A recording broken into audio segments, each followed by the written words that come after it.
Les températures dans toute la Chine ont atteint le point le plus bas depuis des décennies.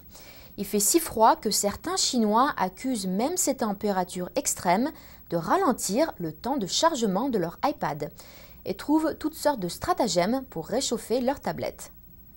La Chine est en train de connaître l'un des hivers les plus froids de ces dernières décennies, avec des températures moyennes dans certaines régions touchant leur plus bas niveau de ces 40 dernières années, selon les médias d'État chinois. La température moyenne nationale de la Chine est tombée à -3 degrés depuis le 20 novembre, le niveau le plus bas en 28 ans, selon l'administration météorologique chinoise.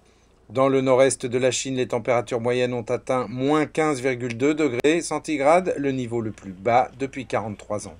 Dans le nord de la Chine, la moyenne est tombée à -7,3 degrés centigrades, un record depuis 42 ans. Certains, comme Zhu Botao du Centre national du climat, accusent le réchauffement climatique et expliquent que la disparition des glaces dans les régions arctiques change les conditions météorologiques. Les fronts polaires avec des températures négatives extrêmes sont repoussés vers le sud.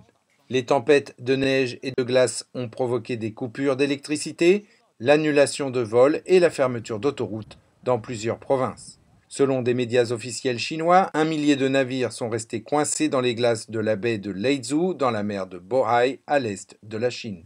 Dans le sud de la Chine, une dispute historique autour du manque de chauffage a refait surface. Dans les années 1950, une frontière virtuelle divisait la Chine en deux. Le nord avait reçu de grosses subventions pour assurer le chauffage public, tandis que le sud du pays n'avait rien reçu.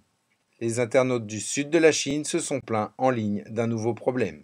Apparemment, les iPads et autres produits Apple mettent un temps extrêmement long à charger en raison des basses températures. Les employés d'Apple ont expliqué que cela était normal, mais les utilisateurs désespérés ont essayé toutes sortes de moyens, comme cacher leur iPad sous des couvertures, les réchauffer avec des bouillottes ou des sèche-cheveux, en espérant accélérer un peu le temps de chargement de leur tablette.